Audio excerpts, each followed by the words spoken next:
Hey guys, hope you're all crispy and crunchy. It's Sayori Matt here, and welcome back to Sayori's route of DDLC Purist mod. This episode might be the last one for this route, since all the other routes I've played, which are Yuri's and Natsuki's, only lasted for about 6 episodes. And this is the 6th episode of Sayori's route, so yeah, it's not proof, but it's just a guess. Anyway, last episode got very romantic, where we're dancing and kind of forgot about all our surroundings and just intimate feelings. We were hugging, kissing, and so on and so on. And it was very exciting. It was a late night, a long night, and now it's the next day and it's school and it's fucking awful. But here we go. I feel like it's unusually hard to focus on the stuff the teachers in class today. Let me just move my mouse cursor away. That almost rhymed. It didn't, not just almost, it rhymed. Anyway, not that I usually pay much attention anyway, but today it feels like the teacher's voice enters one ear and flies out the other. No matter how I try, I can't get my dream out of my head. Oh yeah, we got a nightmare last time. Kind of forgot. I look at the other guys in my class. They're all better than me in some way. A lot of the guys are smarter than me in every way and are always at the top of his class whenever we have exams. And then there's plenty that are much better looking than me, and there have several girls in my year attracted to them. To top it off, there's also people like the vice president of the soccer club, who makes even the strictest teachers laugh at his jokes. Not to mention how he knows girls like I know my anime. All of them would be so much better suited for Sayori if they put their mind to it. For some reason, I feel like whenever I look at any other guy, I feel threatened. Whenever I look at another guy, I imagine Sayori in a relationship with him instead of me. I shake my head and tell myself that she chose me. She's in love with me and only me. She had her chances with other guys, but she still chose me. Though I wonder, did she choose me because I'm the lowest point and she didn't dare to aim for anyone better because of her depression, or does she really love me? Can I really hope to keep a girl like Sayori interested in a guy like me? I'm so lost in thought that I don't even notice lunch break starting. It's only when I hear a loud crash that I snap out of my thoughts and turn to face to the source of the sound. I feel sweat rolling down my back when I see Sayori, who lands on her butt, and a female student whose face is painted by a sandwich that Sayori was carrying. Watch where are you going, you clumsy idiot? I'm sorry I slipped. You, not your salmon sandwiches. Now your salmon sandwich is in my hair. Geez, how stupid are you to not see another person standing in your way? I'm sorry, I didn't mean to. For crying out loud, I guess you probably don't know what it's like to have long, beautiful hair to tend to, huh? Well, let me tell you, it took me hours to make it look nice, and now you've ruined it, you moron. Though I guess I shouldn't be surprised. You're jealous of me, aren't you? Jealous? I swear it was an accident. Please forgive me. Shut up, you're jealous that your hair will never be as good as mine, so I bet that's why you cut yours off, right? Even the garbage you put in my hair isn't as trashy as you are. Sayori's eyes widen. As do mine when I realize the haughty student is about to slap her. Seriously? What kind of fucking bitch is this? I dash forward, and before the palm can hit Sayori's cheek, I cut in between them and feel the full force of the assault. Maddie, you stay out of this. I get up, my cheek feels like a bee stung it. I stare her down with a very angry expression on my face. Stop it! I don't realize how hostile my voice suddenly sounds. Sayori didn't do anything wrong, it was an accident. There's no reason to insult and try to hurt her. Despite my sudden hostility, the haughty student doesn't let up. I swear she did it on purpose.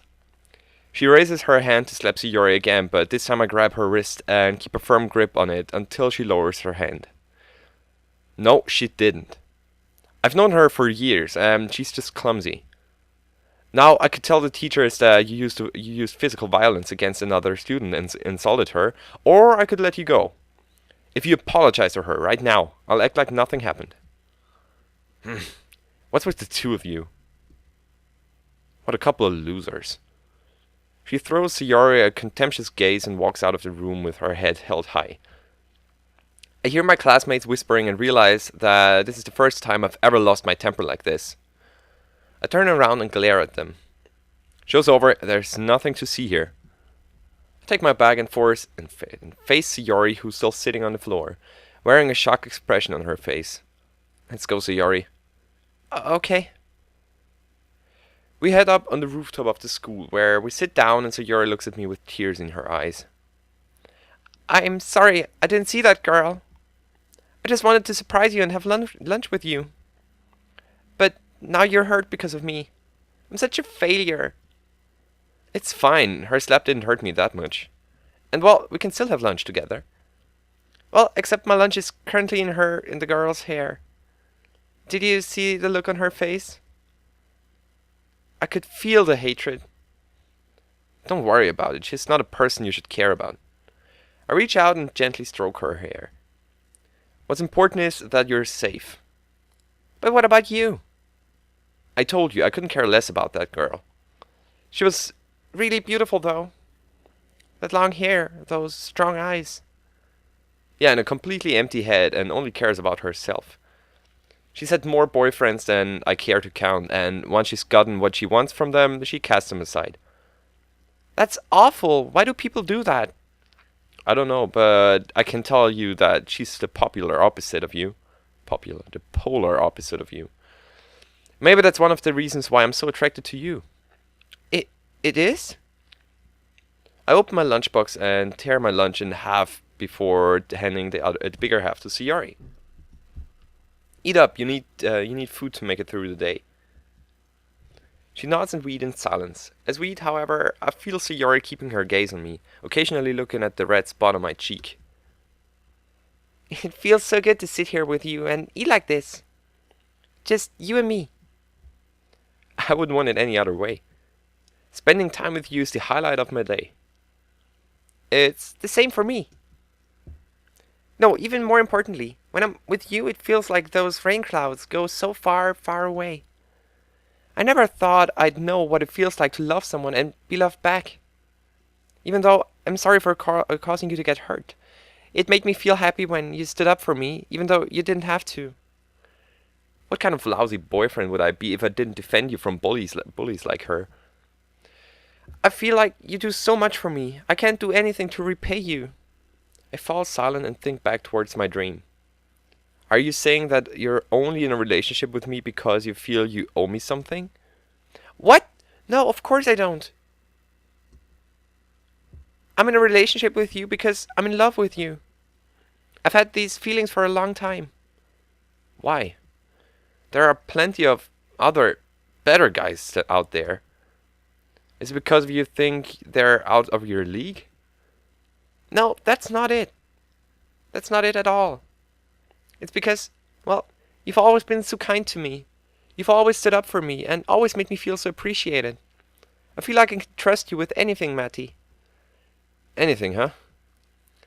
The way you make me feel it's unique. Sayori, I feel that way about you as well. We hug each other, enjoying each other's company until the school bell rings again. I have to get back to class. Same. I wish I didn't have to.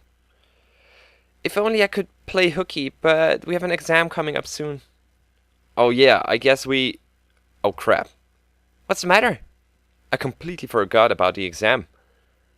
I've barely been able to study because of the rain clouds. She probably said that. Sorry, wrong voice.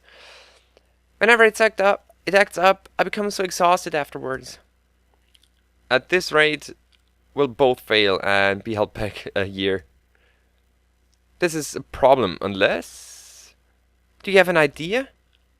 You just said that when we're together, you feel like your depression is getting weaker, right? Yeah. What if we study for the next exam together? Her face lights up. I'd love that. I wanted to ask you, but I was afraid you'd turn me down. And if you get tired when your depression acts up, we can study at your place. That way, If it does come back, you'll be at home and can rest whenever you need to. That's a great idea, thanks. I can concentrate for the rest of the day, despite my best efforts. After what feels like forever, the final class ends, and I hurry outside to meet up with Sayori. Phew, is it just me or did the lessons feel longer than the usual day? Than usual today. Sayori sighs as she throws her backpack on the bed. I quickly follow suit. They did for me at least. Not that I paid much attention to what was taught anyway. But you have to. How else are you going to pass? Don't worry about me. I've scraped before. I can do it again. Gee, I wish I had your baseless optimisms. Who do you think I picked that trait up from? It was from a lovely girl called Sayori. Sayori tries her best not to laugh and maintain a serious expression on her face, but I can see her puffed cheeks red up and blush. See her puff, yeah. Well, at least I can finally be useful to you. Just because I have depression and get tired easily, it doesn't mean I don't give it all my all when I can. I suppose that makes sense. After all, it does seem like it's something you do. Use every opportunity you have to improve. I fall silent and think about how different the two of us are. But well, if I have to study for that exam, I think you're the only study partner I want. Sure, I'll be happy to help. Though, don't expect much from me. Her face suddenly darkens. I'm not sure how much I can help you, to be honest. And is there really any point to do this when I know I probably won't ever have a job thanks to this stupid thing? Let's be honest here. We live in a very competitive society.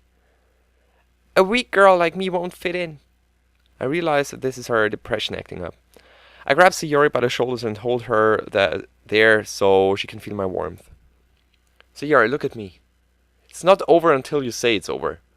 Sure, depression is tough. I can't fully understand how you must feel, but I can say for sure that it's not the end.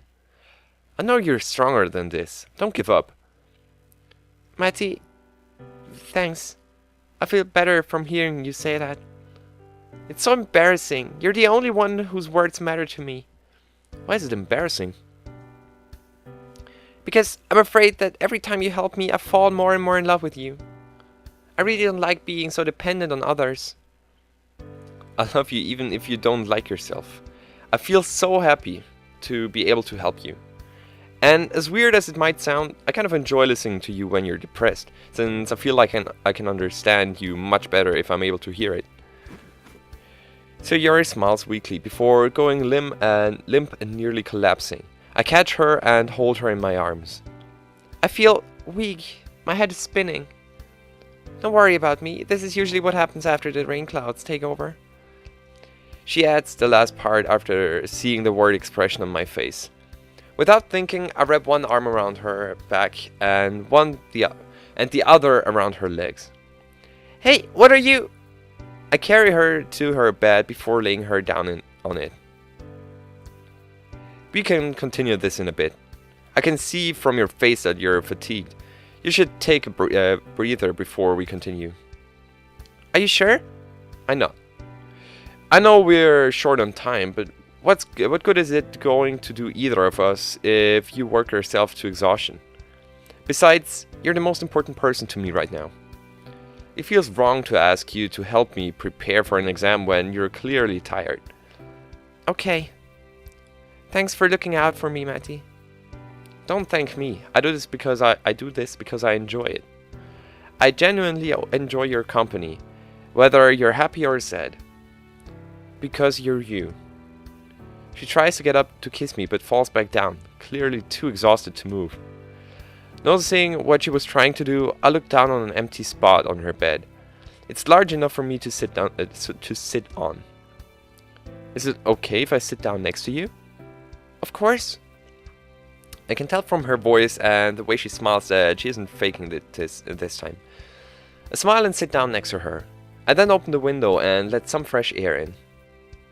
Matty, can you be honest with me? Of course, I promised I'd never lie to you, remember? She nods and seems to hesitate before continuing. I'm so sorry for being so direct with you, but how do you feel about me? I mean, I know you love me in some way, but I wonder, aren't you intimidated by what I'm going through? I stroke her hair and run my hand down to her steadily heating cheeks. I'm not scared of your depression, because it's part of you. It's one of the many strengths and weaknesses that make you who you are now. Sure, I would prefer it if you didn't have it, but I don't like you any less for it. I want you to be happy, and I know that it makes your life a lot harder, which I can honestly think is really unfair. Why do you say that? You've never done anything other than shower me with your kindness and affection. Not just me, but everyone around you. Yuri, Natsuki, Monika.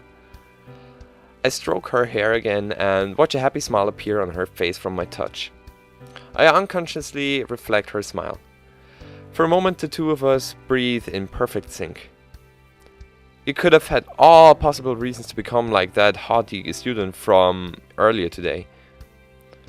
Her reasons for being so rude to everyone. She used to be bullied in elementary school and maybe even has depression as well because of that. The fact that you instead hide your pain by being so nice and loving to everyone, it honestly makes me respect you so much. I wish I could be strong like you. I don't want to think the positivity you always displayed was fake. Sayori falls silent, and for a while I silently stroke her hair while she looks at me. She's smiling. I don't know anymore. I used to think my positivity was fake, but what you just said made me question myself. She suddenly gasped and let out a high-pitched scream of pain.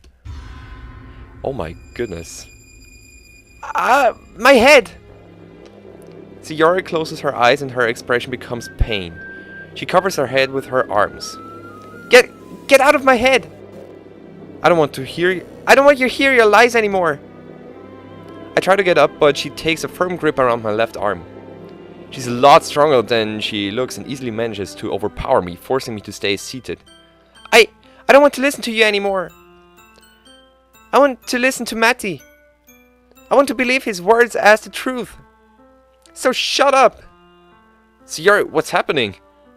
Hearing the concern in my voice seems to snap Sayori out of her trance. My mind, it's trying to tell me what you said were all lies. But I don't. I want to listen to it anymore. Not when I see how happy you are, when we're both happy. I suddenly get an idea. Sayori, did any sunlight shine through the rain clouds before you got depressed? She nods. She's clearly in pain. I take both her hands into mine and kiss her. She gasps and her expression softens. Don't worry, I'll make the rain clouds go away.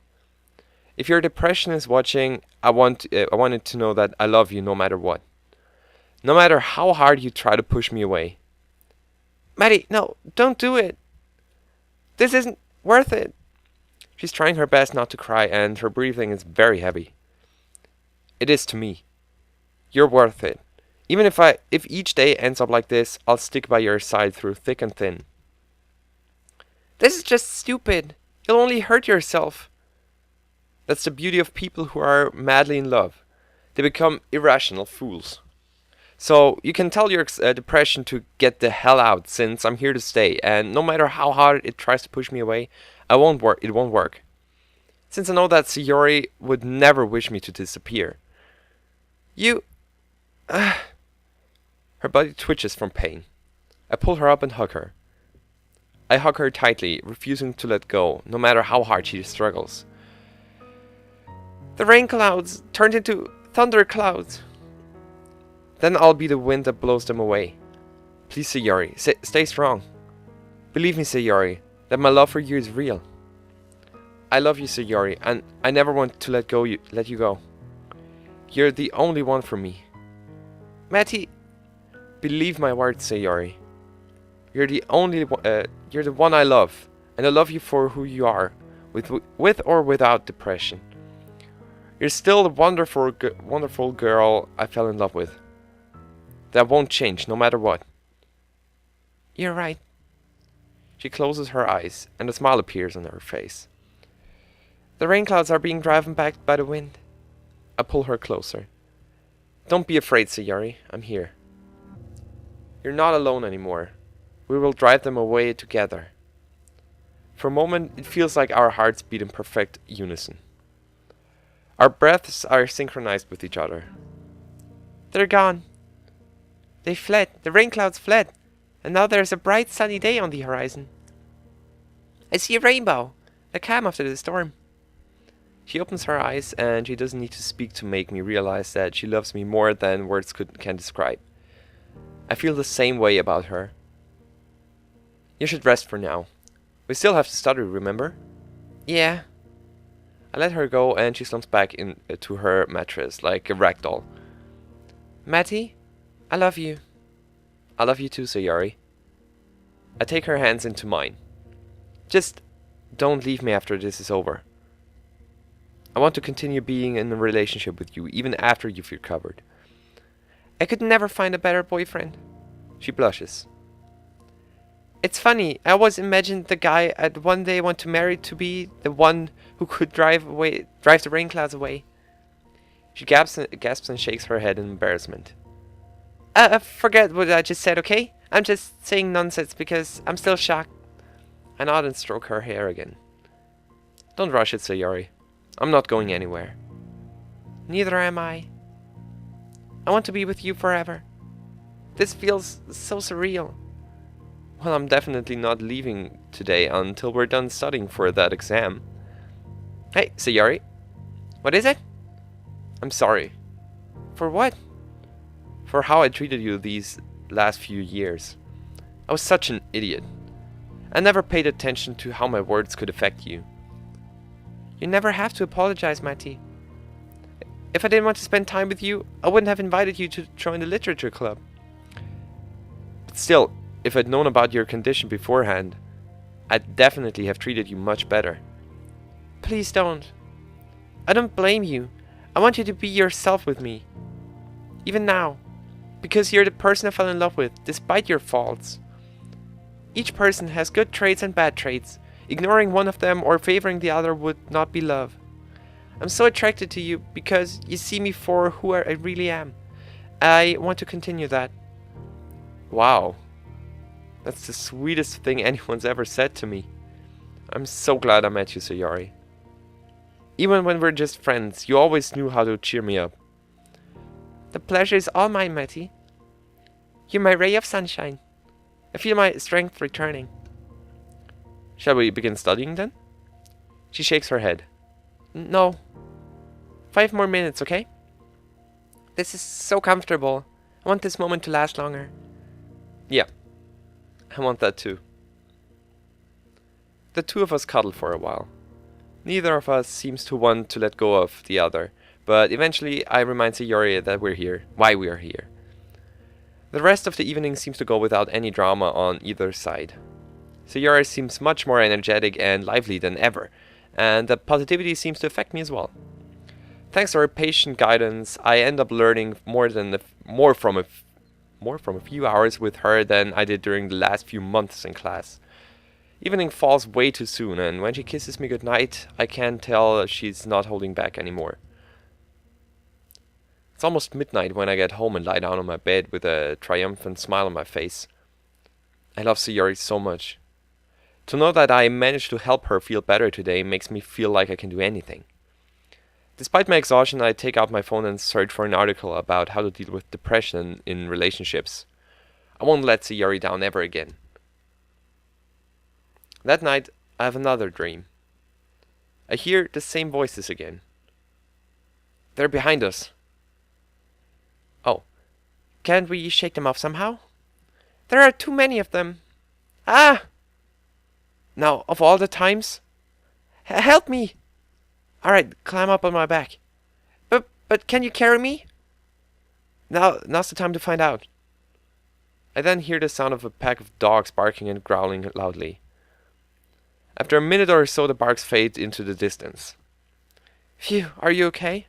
Yeah. Wait, you're bleeding. Don't worry about me. This is nothing. You need a bandage, let's go. Where to? My home. You can get a bandage there, as well as patch up your doll. Okay. Can you trust me? There's a long silence before the girl replies. I can. Oh yeah, I guess I don't even know your name, huh? My name is Matty. What's yours? My name? It's Sayori. The voices fall silent and I soon hear my alarm clock going off. Ooh. A month has passed since Sayori and I started dating. Every day with her has felt like a dream come true. We've been doing our best to keep our relationship secret, and so far it seems like nobody has even caught on to anything. If anyone does get suspicious, Sayori is always quick to play the "we're so close because we're childhood friends" card. That's nice and all, but I wish I didn't have to hide my relationship anymore. Sayori's depression has also been awfully quiet lately. It's almost too peaceful. Could Sayori be hiding her pain behind her smile again?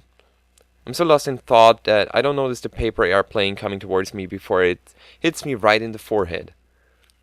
I look around the classroom trying to find out who threw it at me, but there are too many potential culprits. I slowly open the paper airplane and see an advertisement for a moonlight parade in the local park with which Sayori and I often go to. What in the world is this?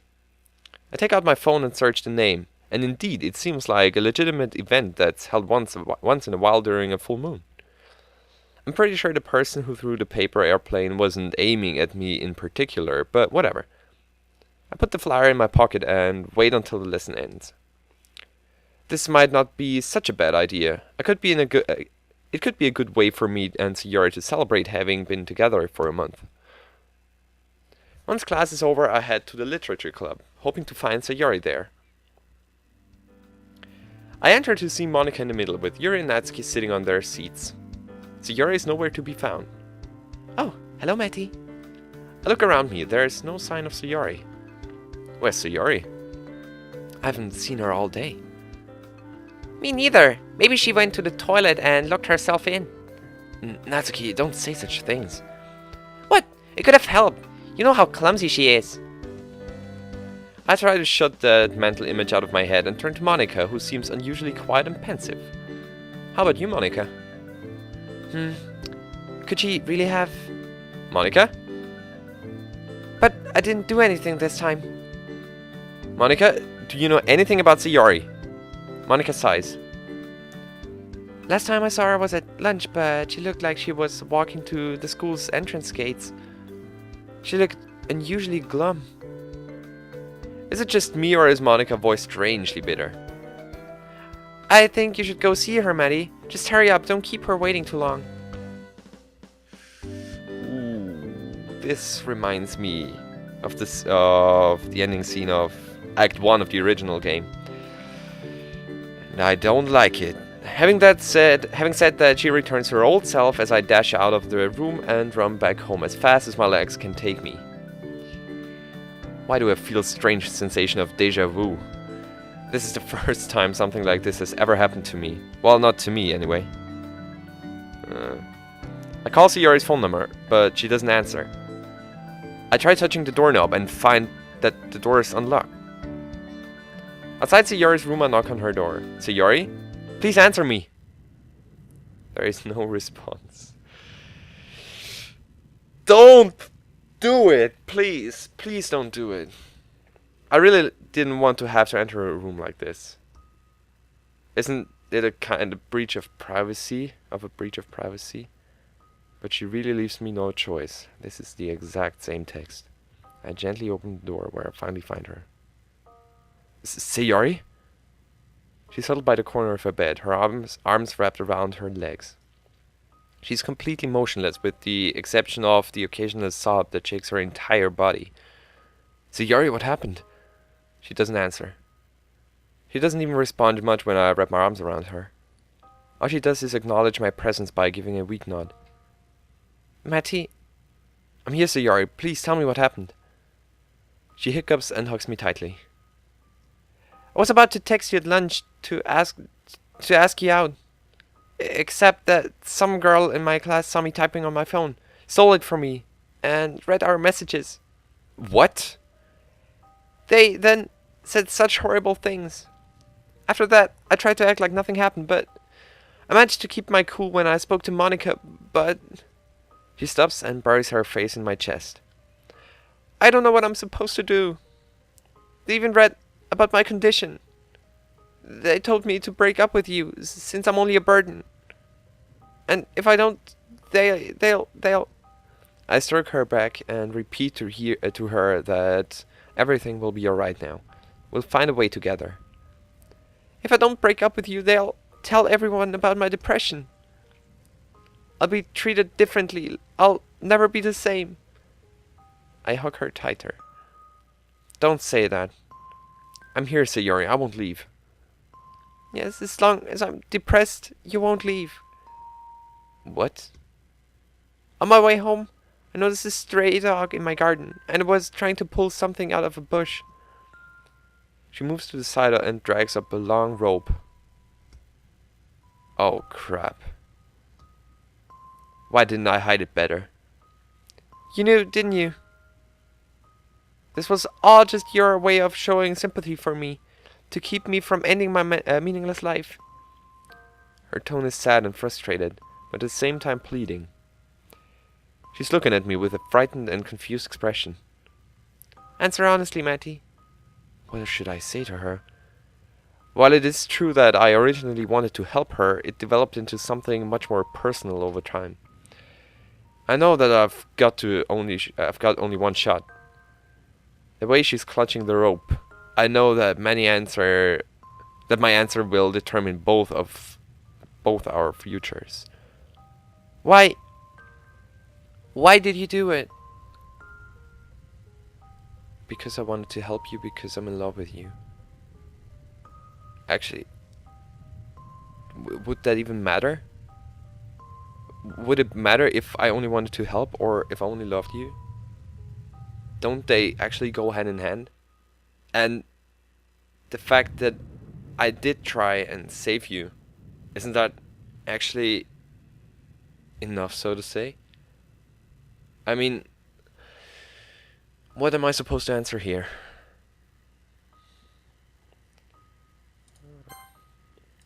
I'm gonna try the same technique as always.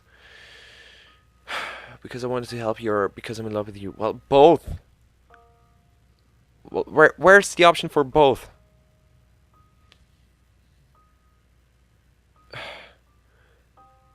Well, if I say I want to help you,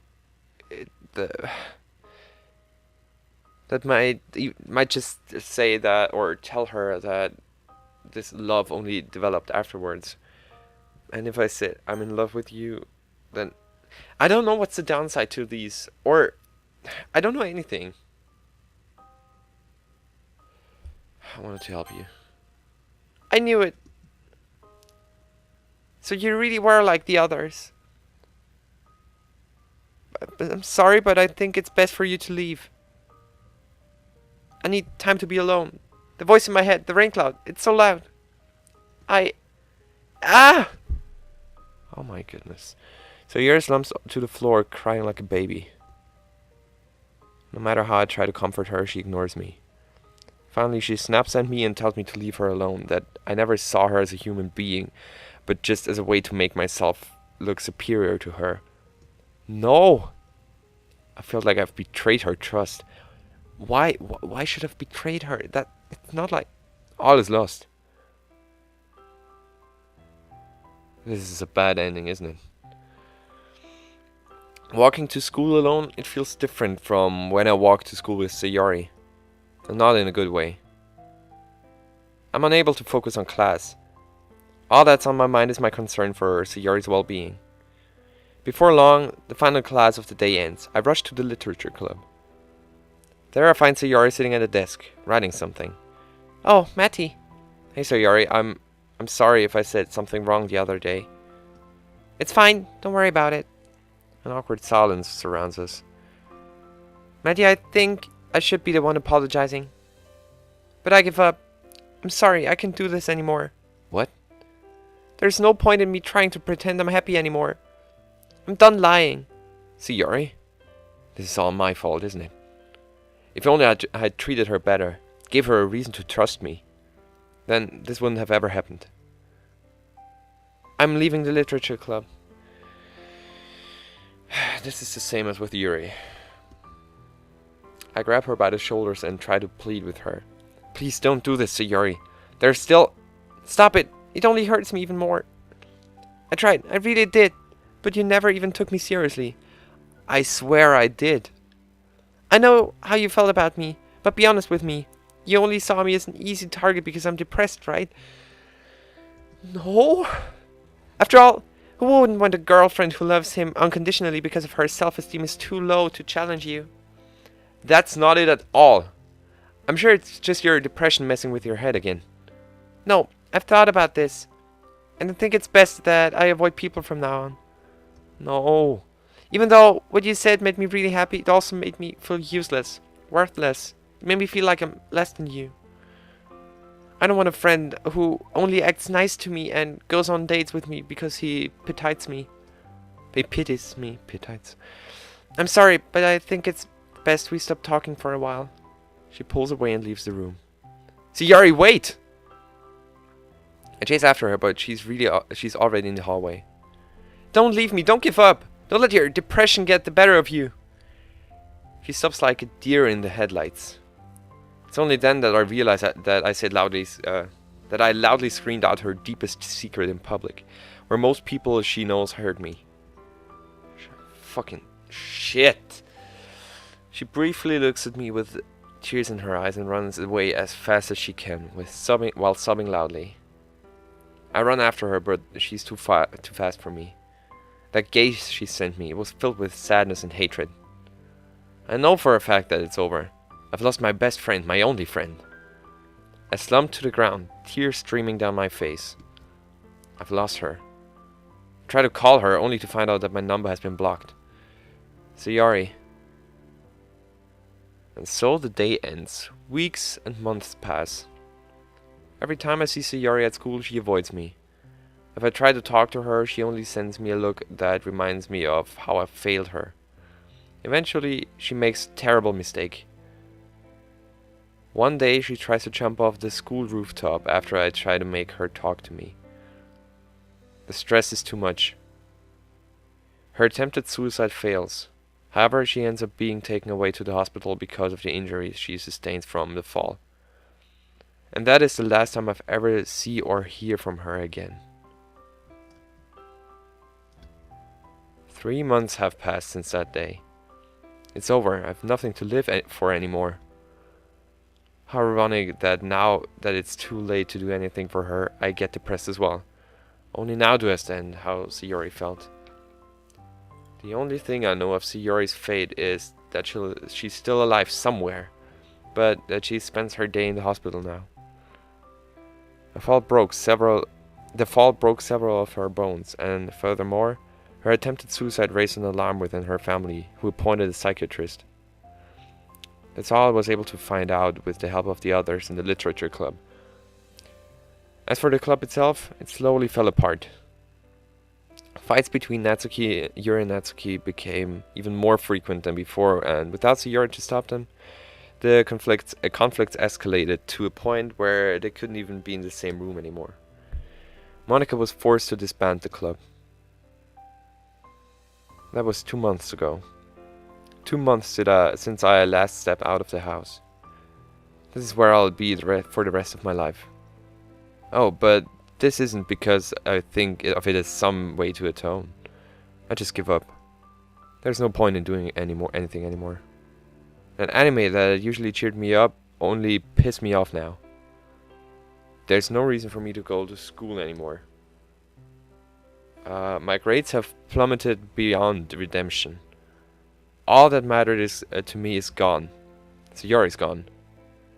She might be alive, but I'll never see her again. I could have been happy with her, and more importantly, I could have been able to make her happy and make her realize how much I really love her. Now that will never happen. Never.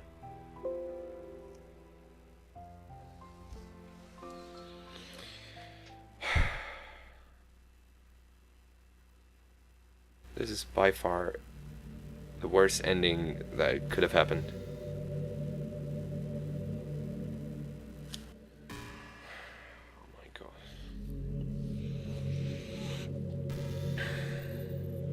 I mean, I will go back and try to get a better ending. Probably the last choice I made, not probably, certainly the last choice I made fucked it all up.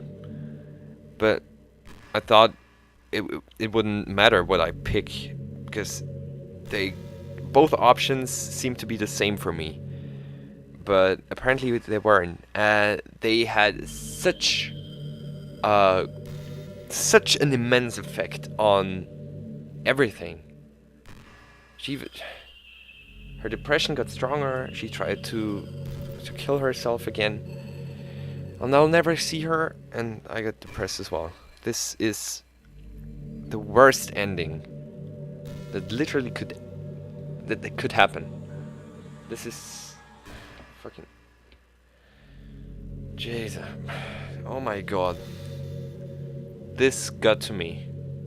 This is beyond heavy.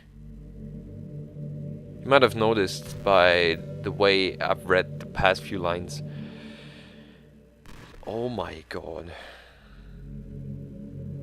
I mean, since I know there were bad endings, I was kind of prepared for it, or I wasn't prepared for it specifically, but I was prepared that there would be a bad ending, let's say it that way. But that it took this turn, I didn't expect that. I couldn't have imagined. But I don't know what to do now. If I should just leave this episode here and call it a day, or if I should go back and try to get a positive ending, but I don't think I'm in the mood for this right now. Jesus, okay. I'll oh my god, words, please get out of my head. I'll try to get a better ending next time. I'll leave this episode here. This is terrible. This is fucking terrible. I know I've made this outro way too long as well, so I'll make it short. Thank you for watching, and I'll see you hopefully in a positive future of this mod. So see you all. Bye.